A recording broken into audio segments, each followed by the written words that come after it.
Well, can I speak? You can, I yeah, have if you told have the a, state. huh? I have told the state I have lied and lied and lied and lied. I know. And so how is they going to be able to question me? I mean, that'll be their problem with regard to your testimony. And there had been, at some point, you didn't want to testify. At some point, you did want to testify. The first question I have for you. I know when to testify. A question for you right now is, do you have an attorney at all? I don't know. Your attorney, and did you sign something saying that's okay, you can get out of this? Some questions. They gave you some information. Some of that information was not actually factually correct. If you're new, make sure y'all hit that notification bell, that like, share, comment, and subscribe. Grab a seat. We finna dig deep. What's up, YouTube family? Welcome back to the channel. I'm your host, Jay. And man, today we're wasting no time, jumping right back into this Young Thug YSL Rico trial. Now let's be clear, the state's case is actually crumbling right in front of our very eyes, and the state's key witness is actually back on the stand. But this time, not providing testimony, actually exposing the state. So ask yourself, was the state's key witness actually forced or coerced into testifying? Did the state actually play on him and trick him with verbiage? And what does this actually mean for the case going forward? Man, y'all know the vibes. Grab a seat. We finna dig deep. So as the trial day kicked off, Young Thug and several members of his YSL crew have been facing several charges under the Rico Act. Now, the state's case has heavily relied on the key testimony of the star witness, lilwoody, just to help prove the allegation. Now, this case, according to the state, was supposed to be an open and closed case. But as you see, things have now taken shocking turns. Now, one of the state's key witnesses who had previously testified against Young Thug and the YSL members is back on the stand. But this time, he's not here to testify against them. Instead, he's actually exposing the state. Let's dig. Where y'all can come up with something, but I could at least find out about the attorney issue right now. Okay.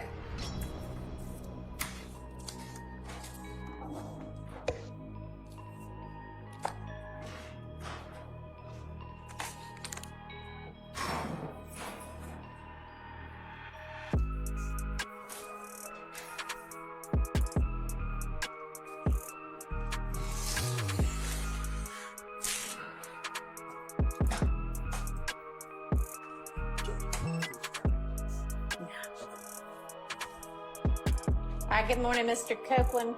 I'm Judge Whitaker. I think you've been before me before in unrelated matters. I'm the judge taking over this case now. So go ahead and have a seat.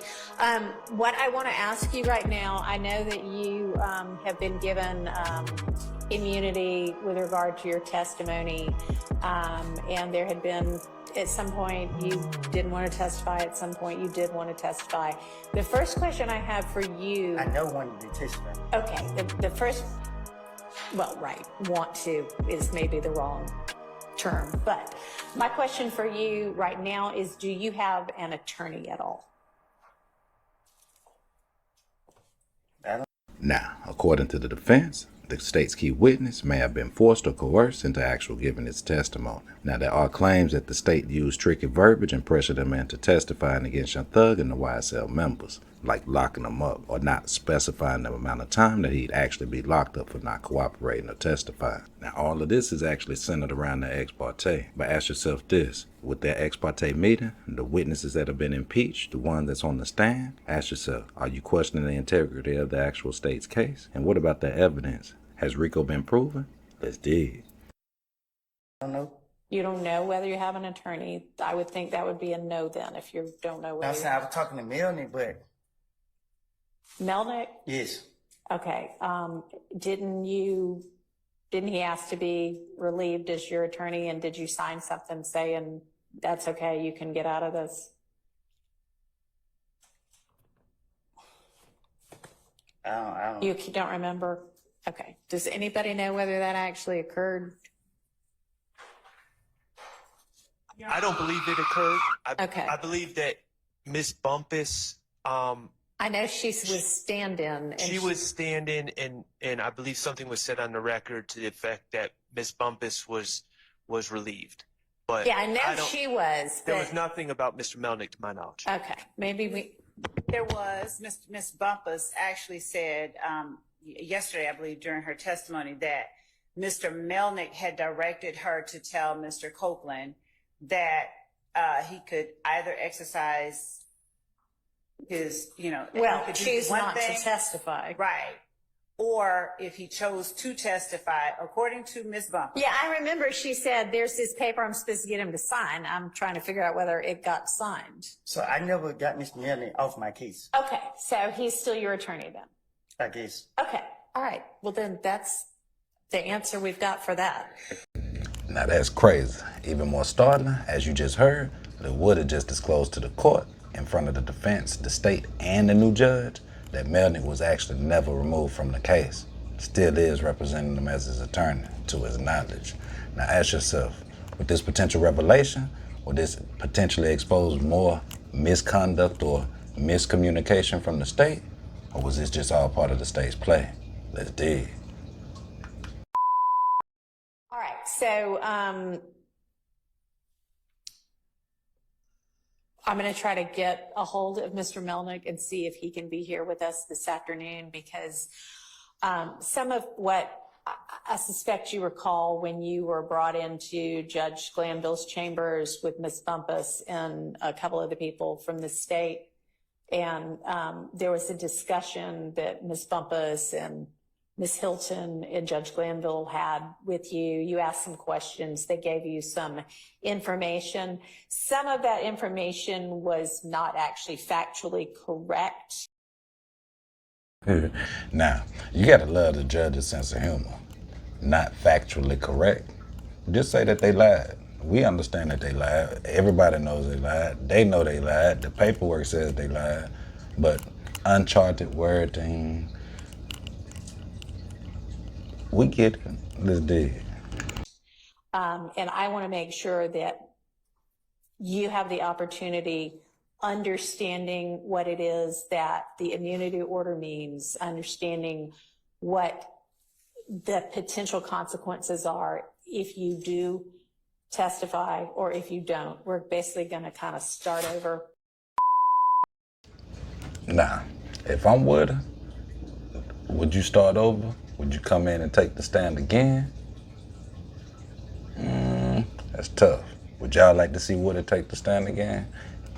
And if his testimony was deemed not credible, what's the point of making them come up here again? To be more uncredible? Make it make sense. Is the state actually losing grasp of this case? Will it get better before it gets worse? Or is it just beginning? Let's dig. And So if do I that don't over. testify Huh? So if I don't testify, how long you gonna hold me in jail? So, I mean, that's still an issue that you can be held in jail through the end of this trial. But I'd rather have Mr. Melnick here to advise you about the potential drawbacks and benefits of what, if there are any, This of any trial of right your. here? To the end of this trial, Yes. not the other people. Not as far as I believe, but the state, what, did you want to do some further research on that? Now, if this ain't clear that Miss Love clearly wants anybody locked up at this point. Now, I don't even think that she's happy that Wood is free. I don't think that she's happy that any of the other people are free. Like, the state just wants anybody at this point. And ask yourself, is this fair? Is this right?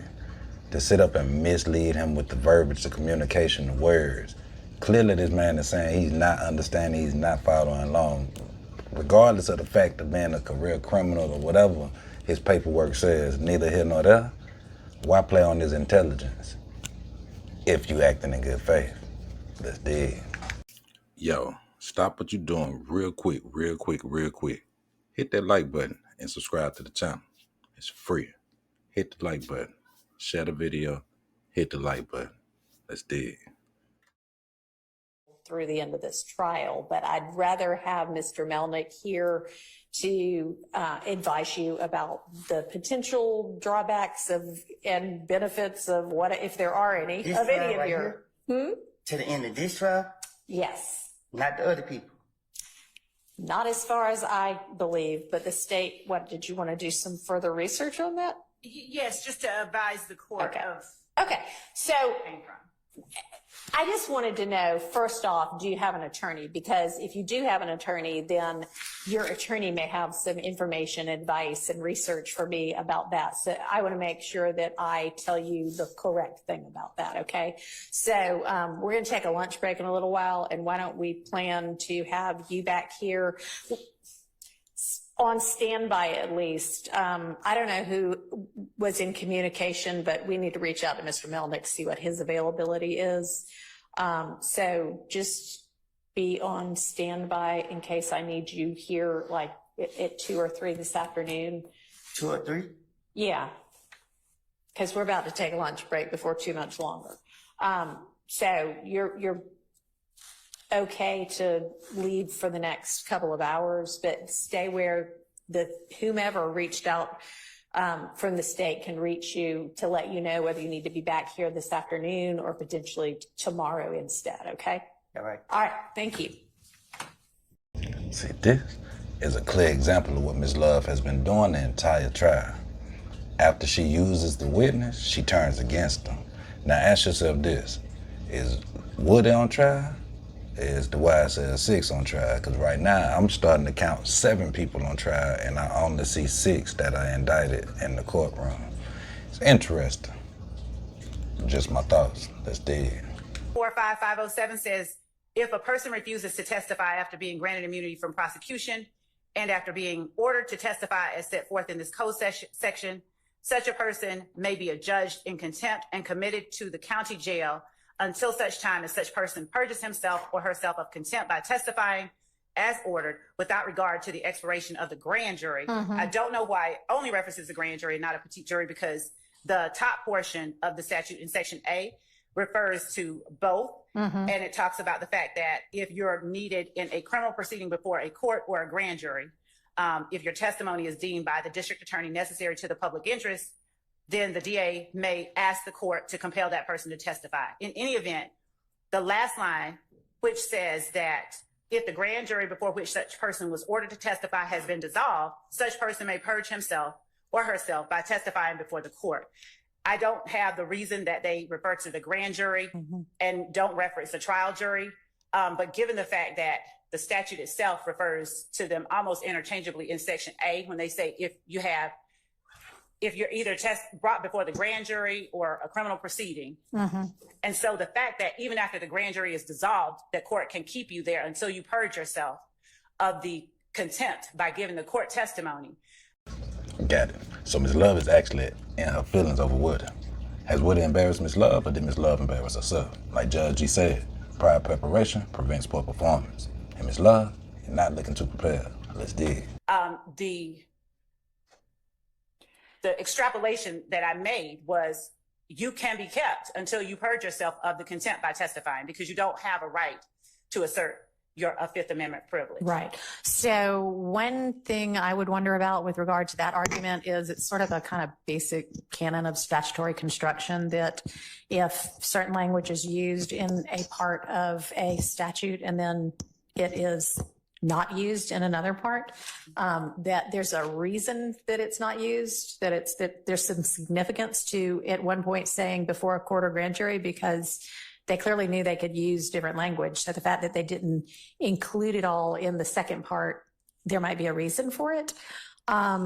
So that I think kind of cuts against the argument that I can hold Mr. Copeland throughout all 3 trials.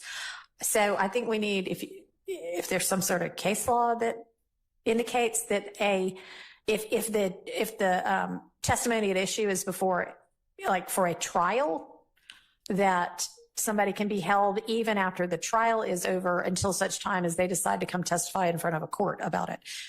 So someone sent me a case, but I haven't fully got it. It's in Long, 276 Georgia App 306. I'm reading it. Okay. To me, like if he's under subpoena for a trial, then the point in which it would logically end would be when the trial is over. And I get he may never still purge himself of the contempt, but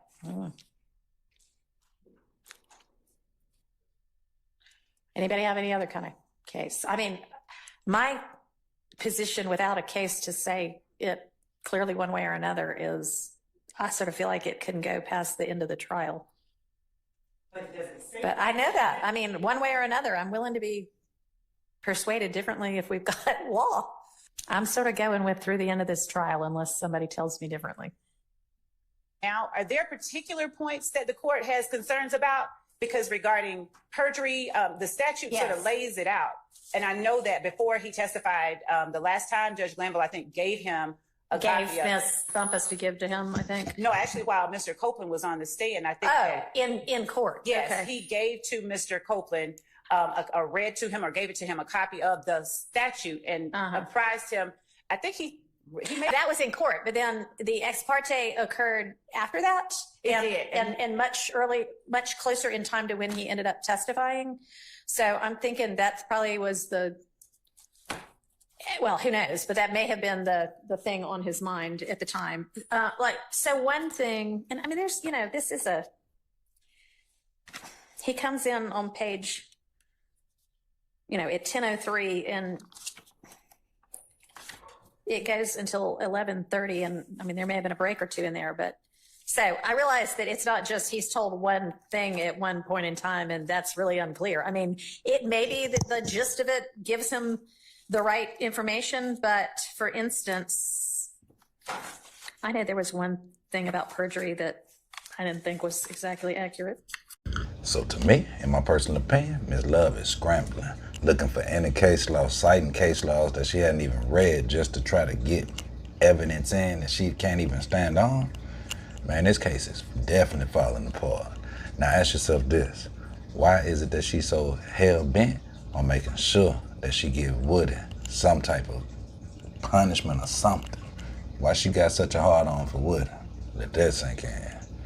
And if you like me, I was sitting there like, here's Ms. Love, she's back, ready to argue. The defense sits quietly, and I'm still trying to understand why is the defense so quiet until I figured it out. Mr. Matthews was over there getting that case law. And this is what put Ms. Love back in her seat. Let's dig. Okay, yeah. I just want to read it. And Mr. Matthews. Similarly, is civil contempt, and I'm looking at In Re Estate of Banks. In Re Estate of Banks is going to be 339 Georgia App 144. It says under Georgia law, when the trial court orders incarceration for an indefinite period until the performance of a specified act, the contempt is civil. A trial court, however, may not continue incarceration for civil contempt when the respondent lacks the ability to purge themselves. Imprisonment under civil sanctions is always conditional, and a party found in contempt may apply for release at any time upon a showing of inability to comply. The moment it appears that there is inability, it would clearly be the duty of the judge to discharge the party, because the purpose of civil contempt is to provide a remedy and to obtain compliance with the trial court's orders. The justification for imprisonment is lost when the compliance is impossible. Thank you. I think you have hit on the exact case we needed. So that answers the question for me. You can look all you want, Miss Love, but I think that pretty clearly answers the question. Logically speaking, that was kind of what I was feeling anyway, but now we got case law to back it up. Now, without Woody's testimony, does this actually make or break the state's case? Now, in my personal opinion, I don't feel like Woody's testimony is any more impactful than the other previous witnesses that have actually taken the stand, whether it was for the state or for the state's witnesses that actually got impeached as well by the state. Either way, still haven't proven their point or their case. Now, I do want to ask you this. With the judge, this judge is definitely shooting things straight down the middle. As I said in my previous video, she's not picking either side, but she is coming off to be about what's right. So ask yourself this. At this point of the trial, is there any way that this trial can actually be fair? And just when Miss Love thought that everything was good, after Mr. Matthews sat her down in the chair, Woody and Mr. Melnick actually come out with something better. Watch this. So I have essentially determined somewhat with agreement of the parties that we are just going to start over with Mr. Copeland. And he has an immunity. There is an immunity order in place. He has immunity protection. And I plan to bring him in and find out what he wants to do. And I would like for him to be counseled. And I just had him in here a couple of hours ago and asked him if he had an attorney. And he seems to think that you are his attorney still. And so I'm checking in with you to find out whether that is the fact, either still or again. whether you're going to be representing him, because I'm looking for somebody to just ensure that he is properly advised of what the immunity order means, what he could face contempt-wise, what perjury means, what inconsistent statement means, you know, the typical things you would want to advise your client who's going to be a witness in a criminal case. Sure. So I've talked to him about all that stuff. Okay. And so are you his attorney currently?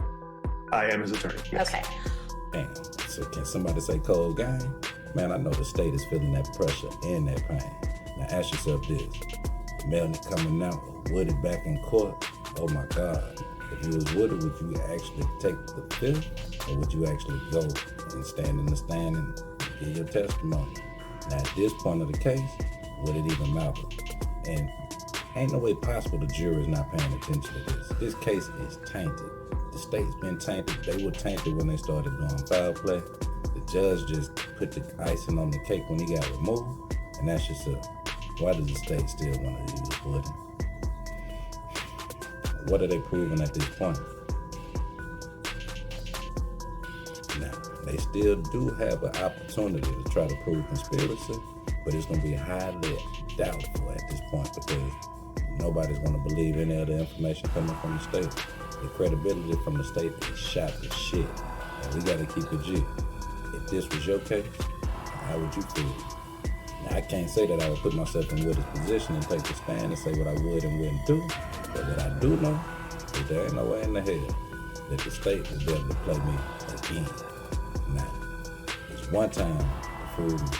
Second time it's on me. Third time, you got a choice. What would it do? Let's see.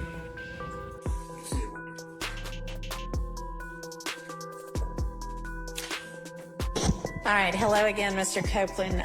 Your attorney, Mr. Melnick, is with us by Zoom right now. You can see him on the video screen and he can see you. If there's any time you want to talk to him privately, let me know that. And I know y'all have had an opportunity since you and I spoke this morning from the bench and the stand to talk about the fact that the state is not interested in you pleading the fifth, and in order to avoid you pleading the fifth, they have secured an order that says you now can be essentially compelled to testify because we are acknowledging that anything that you say, we cannot prosecute you for a crime other than perjury or false statements based on something that you might say that would otherwise incriminate you if it weren't for this immunity order. And if knowing that you still choose not to testify, the court can and will hold you in contempt. And what happens in that event is that you go to jail. And the length of time that you could be held in jail for if you don't change your mind and say, okay, I guess I will take the stand, is through the end of this trial. I don't know how long it's going to last. I think previous projections had been February or March of next year. I don't know yet, but I guess that's not outside the realm of possibility. But it would only be through the end of this trial. It would not be through the end of whomever else might be severed from this case and tried later. And I know Mr. Melnick's talked to you in more detail about that. So I want to see if you have any questions of the court about that. I didn't understand. Now you said at the beginning.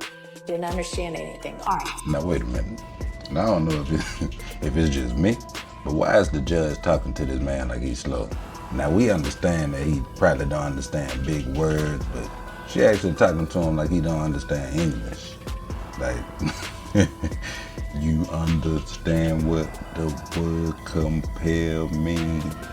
That's like when she did Caleb Bumpus like that the other day on the stand when she asked, do you even know what the word means? Ex parte? If you even know what the word means? Like, gee, somebody tap the judge and tell her, he ain't all the way slow, he just don't understand big words and he can't hardly hear. That's it. It's dead. So, No, I'm saying, like, I heard you, but I don't know what you're talking about. okay, so Tell me what it is that you'd like more information about. You said something about what they said about immunity? Yeah. What you mean? Okay. Does anybody, I think I've got the order. Mr. Melnick, have you reviewed the immunity order with him? Oh, you saying it's the same from last time? Hang on a second. Yeah, the same one as last time. Yeah, Yes. that one. So that's the one I'm talking about. And that is still in effect. So you're saying that changed? It has not changed. All right. So what has changed is it's my opinion that I cannot hold you in jail if you refuse to testify beyond the end of this trial. I think you had maybe been told something different earlier, and I don't think that is So I ain't got to wait accurate. till every defendant that's not here. Correct. But you would, if you choose not to testify despite this order, you would potentially be held in jail through the end of this trial, which might be February of next year, might be March of next year. I really don't know. It ends when it ends. And the state has 100 more witnesses, and I don't know, any defendant might also have witnesses. So it could take a while, but that would be the end of it, would be the end of this trial. Okay. So do you have any other questions? Mm-mm. Okay. Any defendant might also have witnesses. So it could take a while, but that would be the end of it, would be the end of this trial. Okay. So do you have any other questions? Mm-mm. Okay. And do you want to talk to Mr. Melnick any more about this particular issue? No. All right. So I'm going to ask you right now, because I'm planning to have the jury back on Monday. And I am going to tell them, we would essentially start over, because I want you to have a voluntary, to an extent, choice and knowing choice, whether to take the stand and be questioned and cross-examined or not.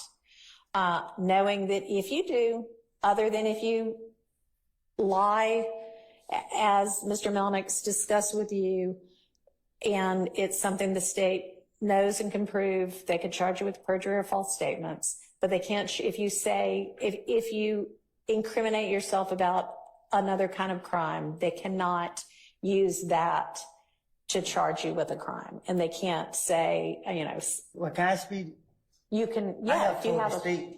huh? I have told the state I have lied and lied and lied and lied. I know. And, So how is they gonna be able to question me? I mean, that'll be their problem. That's their case to make or not make. I mean, that's not for you or me to worry about. So They said they're gonna be able to charge me if I lie. Like when it's up to them to choose when I'm lying. not prior to that. You've said you've lied and lied and lied in every, I don't know what you've said, but let's even say you've said you lied in every statement you ever gave to the police. If you get on the stand and say that again, or if you say, all right, this one was the truth, that one they cannot charge you with perjury for, because those are things in the past. What they might be able to charge you with is, I don't know, I mean, give me an example of something that you know he didn't do, and well, maybe not, never mind, don't do Can I that. give you an example for what they told me? Yeah, yes, and then I'll see whether that's what I think or not. Yes. So she said that the only reason she won't lock me up, I just want to know if it still applies. Okay. She said if I do two things, if I plead the fifth and I say that I killed Donovan Thomas. Okay. She said if I don't say them two, she will not lock me up. All right. What was the first one? Pleading the fifth. Say it again. Taking the fifth, Judge. Taking the fifth. Okay, right. And you can no longer, so taking the fifth means I might say something that gets me in criminal trouble. I might give you evidence against me that you could then use against me. That's what it means to take the fifth, is say, I am not going to give you evidence to use against me to charge me. When they give you that immunity order, immune just basically means we can't do this anymore. It's like if you get an immunization, oh, I'm not going to get the measles now, right? Because I'm immune from it. Because it's like getting you a shot that says, I can admit to a crime on the stand, they can't charge me with it. They have said you no longer have a privilege against self-incrimination because we have committed to not being able to prosecute you, not being able to bring criminal charges against you because of what you say. We cannot take that evidence and use it against you. We can't take that evidence. You know, if you say, well, I committed some crime, here's what I committed it with, I buried it in the yard, they can't go dig it up in the yard and then say, well, we've got this. They can't use any of that. So that's why taking the fifth at this point would get you in trouble. Being held in contempt is what we So what if they don't formally call it. have they facts together? Like they saying something that they don't know what they're talking about, and then they ask me about it. They can ask you about anything they want to. If in your answer you admit to a crime, they cannot charge you with that crime. Now, if you admit to a crime and they have evidence that is pretty certain that you did not commit that crime. For instance, somebody gets robbed yesterday and they have proof that you were in Europe yesterday. There's no way you could have committed that crime, but you say, yeah, I committed that crime yesterday. That was here in Atlanta when they know you were in Europe. And they got video of you in Europe and you sent a postcard that said, I'm having fun in Europe. That would be proof that you're lying. And so that they could charge you with perjury for, okay? Or false statements for. Okay. Okay? So what I want to know from you is when we have the jury back on Monday and you're still under subpoena, so you're still obligated to come, and I'm asking you now, when they're like, all right, we're calling Kenneth Copeland, are you going to say, okay, ask me what you want to ask me, I'll tell you whatever I'm going to tell you? Or are you going to say, nope, I don't care if you throw me in jail, I'm not saying a word, I am not getting on the stand? It depends on how I wake up. Okay. All right. Well, then we will just revisit it on Monday morning. So plan to be here at 8:45 on Monday morning. So ask yourself, is the state's case actually weighing off the key witness's testimony? And are we actually watching this case fall apart day by day? Now, in my opinion, I believe that the judge is actually doing everything that's right by dotting her I's and definitely crossing her T's. But another thing that she's doing is being fair with the evidence. Now, her ruling on evidence compared to the former judge is definitely going to help either make or break the state's case. Now, I do believe that the judge is actually allowing certain evidence in because in the end of this actual trial, which may be sooner than a lot of us think, this trial may be actually being granted a mistrial for the simple fact the evidence being allowed in is definitely not helping the case, nor is it helping the state. Has the state proved Rico? Have they even proved that the unaliving of Donovan Thomas, YSL, the Young Thug, or even Woody at this point was responsible? Was Judge G the actual glue that was preventing the state from having that domino effect of failure? And could these turn of events actually lead to an actual mistrial or a dismissal of all charges altogether against Young Thug and the other YSL associate? Man, what y'all think about these shocking developments? Was the witness truly coerced? Or is there something else at play here? How do you think this will actually impact the case? Will Young Thug and them be free any day? Should Woody take the stand and testify? What would you do? Man, y'all let me know your thoughts in the comments below. That's all I got for you today. Y'all know we're gonna definitely stay tuned with this Young Thug trial and case, keeping you with the updates. If you haven't, y'all make sure y'all tap that notification bell, hit that subscribe, turn all notifications on so you don't miss any of the drops or the latest updates in this case. Man, until next time, remember, the life you save might be your own. It's your boy Jay. Gone.